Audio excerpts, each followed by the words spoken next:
Good morning. Today discuss about one finite potential barrier. இப்போ இந்த கிளாஸில் நம்ம ஒன் ஃபைனைட் பொட்டன்ஷியல் பேரியர் அப்படிங்கிறத டிஸ்கஸ் பண்ண போகிறோம். இதுக்கு முன்னாடி ப்ரீவியஸ் கிளாஸில் இதே ஒன் ஃபைனைட் பொட்டன்ஷியல் பேரியர் அப்படிங்கிறதுல கேஸ் 1 அப்படிங்கிறத டிஸ்கஸ் பண்ணியிருப்போம். கேஸ் 1 அப்படின்னு சொல்லும்போது E லெஸ் தென் V அப்படிங்கிறத டிஸ்கஸ் பண்ணியிருப்போம். தென் அதில் ஃபைனல் ஈக்குவேஷன் அப்படின்னு பார்க்கும்போது தென் டிரான்ஸ்மிஷன் கோஎஃபிஷியன்ட் அப்படிங்கிறத பார்த்துருப்போம். இப்போ அந்த கொஸ்டினோட தொடர்ச்சியாக இந்த கிளாஸில் நம்ம கேஸ் 2 அப்படிங்கிறதுல E கிரேட்டர் தென் V அப்படிங்கிறத பார்க்க போகிறோம். E greater than V. அப்போ எனர்ஜியோட பார்ட்டிகளோட energy value then greater than potential பேரியராக இருக்கும்போது தென் அதோட கரஸ்பாண்டிங் வேவ் ஃபங்க்ஷன் அதோட எனர்ஜி வேல்யூஸ் அப்படிங்கிறத பார்க்க போகிறோம். தென் ரெஃப்ளெக்ஷன் கோஎஃபிஷியன்ட் அப்படிங்கிறத பார்க்க போகிறோம். இந்த எனர்ஜி கிரேட்டர் தென் V அப்படிங்கிறதுல இந்த ஃபைனலாக நம்ம என்ன பார்க்க போகிறோம்னா ரெஃப்ளெக்ஷன் கோஎஃபிஷியன்ட் அப்படிங்கிறத பார்க்க போகிறோம்.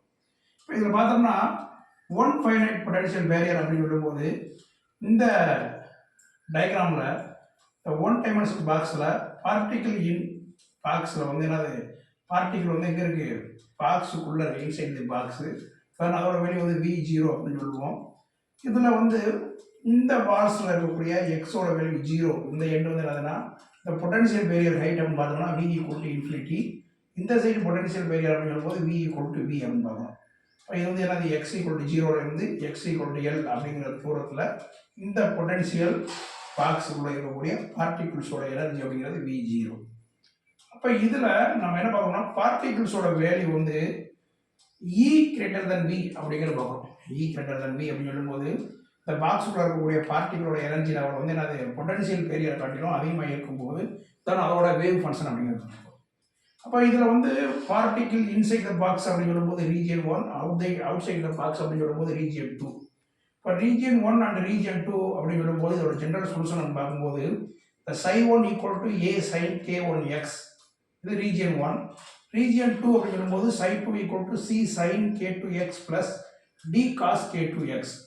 இப்போ இந்த ரெண்டு ரீஜியன் 1 அண்ட் ரீஜியன் 2 உடைய சொல்யூஷன்ஸ் அப்படின்னு பார்க்கும்போது இந்த sine represent a sine wave functions represent a sine waves அப்படிங்கிறத பார்க்கணும்.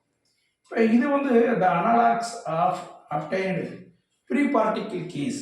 இப்போ இந்த ரெண்டு ψ1 அண்ட் ψ2 அப்படின்னு சொல்லும்போது இந்த ரெண்டு வேவ் ஃபங்க்ஷனுமே analogous of free particle case அந்த மாதிரியோட அந்த ஃப்ரீ பார்ட்டிகிள் ஃப்ரீயாக இருக்கும்போது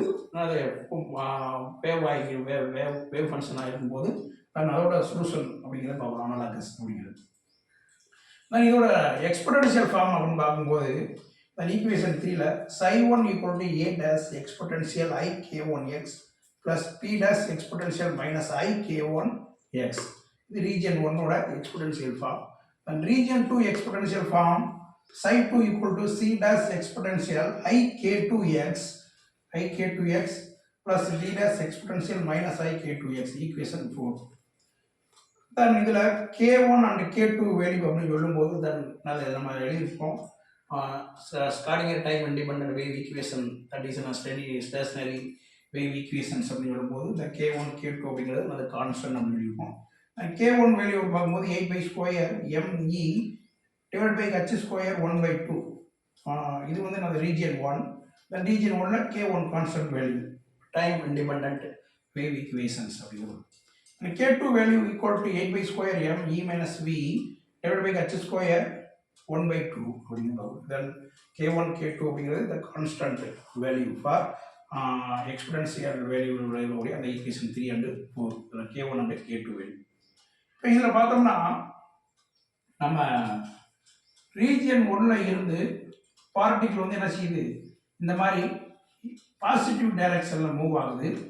தென் பார்ட்டிகிள்ஸோட வேவ் எனர்ஜி லெவல்ஸ் அப்படிங்கிறது தென் அதிகமாக இருக்கும்போது இங்கே பட்டு திருப்பி என்ன செய்யுது ரிஃப்ளாக்ட் ஆகும்போது ரிஃப்ளாக்ஷன் ஆனாலும் மறுபடியும் என்ன செய்கிறாங்க நெகட்டிவ் சைடு போனாலும் மறுபடியும் என்னது பாசிட்டிவ் டைரக்ஷன்லேயே மூவ் பண்ணுறாங்க. அப்படி இருக்கும்போது இந்த ரீஜியன் 1 அப்படிங்கிற இந்த பொட்டன்ஷியல் பேரியரை என்ன செய்யுது கிராஸ் ஓவர் பண்ணி இந்த ரீஜியன் 2ல இருந்து வருது. இப்போ ரீஜியன் 2க்கு வரும்போது இந்த ரீஜியன் 2ல் வரக்கூடிய அந்த வேவ் ஃபங்க்ஷன் நம்ம என்ன சொல்கிறோம், அந்த சி டி அப்படிங்கிற சொல்கிறோம். இப்போ இதில் A dash, B dash, C dash, D dash அப்படின்னு சொல்லும்போது ஆர்பிட்டரி கான்ஸ்டன்ட்ஸ் ஆஃப் இன்டகிரேஷன்ஸ் அப்படிங்கிறத சொல்லுவோம். தென் ஓவரால் இன்டகிரேஷன்ஸ் அப்படிங்கிறது ஆர்பிட்டரி கான்ஸ்டன்ட்ஸ் ஆஃப் இன்டகிரேஷன்ஸ். இப்போ இதில் இந்த ரீஜியன் 2ல் பார்ட்டிகிள்ஸ் வந்து இந்த பொட்டன்சியல் பேரியரை பெனிட்ரேட் ஆகி டிரான்ஸ்மிட் ஆகி வெளியே வரும்போது தென் அதோட டைரக்ஷன் அப்படின்னு சொல்லும்போது தென் எக்ஸோட வேல்யூ வந்து அது இன்ஃபினிட்டி ஆகிருக்கு.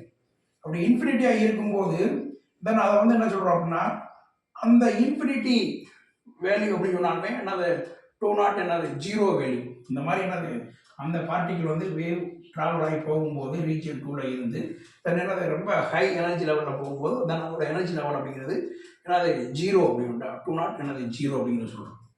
அப்போ இதோட ஆம்ப்ளிடியூட் அப்படிங்கிறது என்ன செய்யாது 2 சேஞ்ச் ஆம்ப்ளிடியூட் அப்படிங்கிறத பார்ப்போம். எப்போ அப்படின்னா எக்ஸோட வேல்யூ இன்ஃபினிட்டி ஆகிருக்கும் போது. இப்போ இதில் நம்ம சை அப்படின்னு சொல்லும்போது இந்த வேவ் ஃபங்க்ஷன் அப்படின்னு சொல்லும்போது என்னதுன்னா does not represent normalization condition. Psi wave function அப்படிங்கிறது இந்த இடத்துல அது நாட் நார்மலைசேஷன். ஆனால் எனர்ஜிஸ் நார் என்னது குவான்டைஸ் அப்படிங்கிறது பார்ப்போம். எனர்ஜிஸ் நார் குவான்டைஸ். அப்போ இதில் நம்ம என்ன பார்க்கணும்னா இந்த ரெஃப்ளக்ஷன் ஆஃப் சை 2 அப்படிங்கிறது சை 2 அப்படிங்கிறத விட அப்சல்யூட் வேல்யூ வந்து நம்ம என்ன செய்ய முடியாது, டிட்டர்மைன் பண்ண முடியாது. ஆனால் அதோட ரேஷியோ வந்து என்ன செய்யறோம், நம்ம டிட்டர்மின் பண்ணுறோம். தனியாக ஏ அண்ட் பியோட வேல்யூ வந்து நம்ம என்ன செய்ய முடியாது, டிட்டர்மின் பண்ணல. ஆனால் இதோட ரேஷியோ அப்படிங்கிற போது அதை நம்ம என்ன செய்யறோம், டிட்டர்மின் பண்ணுறோம். இப்போ சை 2 இந்த இதில் வந்து இந்த டி டேஷ் அப்படிங்கிறது 0 ஆகிடுது. ஏன் அப்படின்னா எக்ஸோட வேல்யூ வந்து என்ன செய்யுது, இன்ஃபினிட்டி அப்படிங்கிற சொல்லுவோம். இதில் பார்ப்போம் அப்படின்னா இந்த ஸ்காடிங்கர் வேவ் ஈக்குவேஷன் தான் நம்ம பார்த்துருப்போம். Boundary condition at x equal to L அப்படி இருக்கும்போது இந்த psi 1 equal to psi 2 and d psi 1 by dx equal to d psi 2 by dx அப்படிங்கிறத பார்த்துருப்போம். அப்போ இந்த பவுண்டரி கண்டிஷன்ஸில் வந்து then at x equal to எல்லாம் இருக்கும்போது நம்ம என்ன செய்ய பார்க்குறோம் அப்படின்னா தென் இந்த ஈக்குவேஷன் இருக்குல்ல, ஈக்குவேஷன் 3 and 4 வந்து நம்ம என்ன செய்கிறோம், நம்ம இந்த கண்டிஷனுக்கு எழுதுறோம். அப்போ சை 1 ஈக்குவல் டு சை 2, அதுக்கடுத்து வந்து இந்த வேவ் ஃபங்க்ஷன் இருக்கக்கூடிய ரீஜன் 1 அண்ட் ரீஜன் 2 வேவ் ஃபங்க்ஷனை நம்ம டிஃபரன்ஷியேட் பண்ணுறோம். இப்போ சை 1 ஈக்குவல் டு சை 2 அப்படின்னு சொல்லும்போது சை 1 ஈக்குவல் டு சை 2 அப்படின்னு சொல்லும்போது a dash exponential IK1L plus b dash exponential minus IK1L equal to c dash exponential IK2L. இது சை 1 ஈக்குவல் டு சை 2. இந்த ஈக்குவேஷன் 5 அப்படிங்கிறது என்னது, சை 1 ஈக்குவல் டு சை 2. இது வந்து ஈக்குவேஷன் 6 அப்படிங்கிறது டிஃபரன்ஷியேட் பண்ணுறோம். D psi 1 by dx equal to d psi 2 equal to என்னது divide by dx. இப்போ டிவைட் பண்ணி நம்ம டிஃபரன்ஷியேட் பண்ணும்போது என்ன IK1 a dash exponential IK1L minus IK1 b dash exponential minus IK1L equal to IK2 c dash exponential IK2L அப்படிங்கிறத பார்ப்போம். இப்போ from equation 5 1 6 அப்படின்னு பார்க்கும்போது இந்த ரெண்டு ஈக்குவேஷன் நம்ம என்ன செய்கிறோம், ஆட் பண்ணும்போது நமக்கு என்ன வேல்யூ கிடைக்குது அப்படின்னா then a dash equal to 1/2 c dash exponential IK2 minus K1L into 1 plus K2 by K1. And subtract பண்ணும்போது நமக்கு என்ன வேல்யூ கிடைக்குதுன்னா b dash equal to 1/2 c dash exponential IK2 plus K1L into 1 minus K2 by K1 அப்படிங்கிறது equation 8 அப்படிங்கிறது இருக்குது. இதில் பார்த்தோம்னா இந்த K1 அண்ட் K2 வேல்யூ அப்படின்னு சொல்லும்போது ரெண்டுமே அது நாட் ஈக்குவல். தென் இதில் P டாஸ் அப்படிங்கிறது கேனாட் வேனிஸ். நம்ம ஏற்கனவே பார்த்துருப்போம். இந்த particle inside the box V equal to potential value அப்படின்னு சொல்லும்போது பொட்டன்ஷியல் எனர்ஜினா அது V ஈக்குவல் டு 0 அப்படின்னு பார்த்துருப்போம். தென் இதில் இந்த கேஸ் 2ல் எனர்ஜி கிரேட்டர் தன் V. இப்போ பார்ட்டிகளோட எனர்ஜி லெவல் பொட்டன்ஷியல் பேரியர் காட்டில் அதிகமாக இருக்கும்போது இந்த வாலில் இருந்து பட்டு திருப்பி என்ன செய்யுது, ரெஃப்ராக்ட் ஆகுது. அப்போ என்னது கேனாட் வேனிஸ் அப்படின்னு இருக்கும். பி டாஸ் என்னது கேனாட் வேனிஸ். இப்போ இதில் பார்த்தோம்னா இந்த வேவ் கேன் பி ரெஃப்ராக்டட் பேக். அப்போ இந்த எக்ஸ் ஈக்குவல் டு 0 அப்படிங்கிற இந்த வாலில் பட்டு மறுபடியும் என்ன செய்யுது, ரெஃப்ராக்ட் ஆகுது. அப்போ the wave can be reflected back after striking the potential wall. Can though equation இதில் வந்து 7 and 8 அப்படிங்கிறது பார்க்குறோம். clear that B dash less than A dash அப்படிங்கிறத பார்க்குறோம்.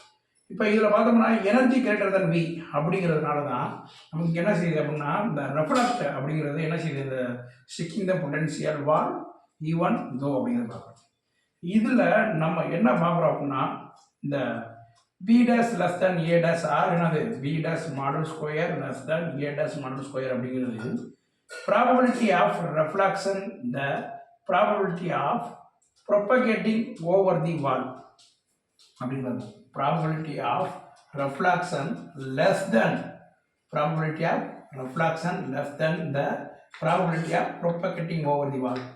Then reason for என்னன்னா energy greater than v அப்படி energy greater than v energy greater than v இருக்கும்போது நமக்கு என்ன கிடைக்குது b dash model square less than a model square a dash model square அப்படிங்கிறது condition என்ன சொல்றோம் நம்ம reflection coefficient அப்படின்னு சொல்றோம் reflection coefficient நம்ம இதுல வந்து பார்த்தோம்னா b dash model square அப்படின்னு சொல்லும்போது b dash star அதே மாதிரி a dash model square அப்படின்னு சொல்லும்போது a dash star இதை நம்ம சொல்றோம் reflection coefficient இதுல நம்ம எனர்ஜி லெவல்ஸ் அப்படி எழுதும்போது பார்த்தோம்னா k1 minus k2 model square divided by k1 plus k2 model square அப்போ இது வந்து என்னது p ரெஃப்ளெக்ஷன் இது வந்து என்னது நம்ம இன்சிடென்ட் அப்போ இதை நம்ம எப்படி எழுதுறோம் அப்படின்னா that modulus root e minus v modulus square divided by modulus root e plus root e minus v modulus square அப்படின்னு இதை நம்ம என்ன சொல்றோம்னா then energy greater than v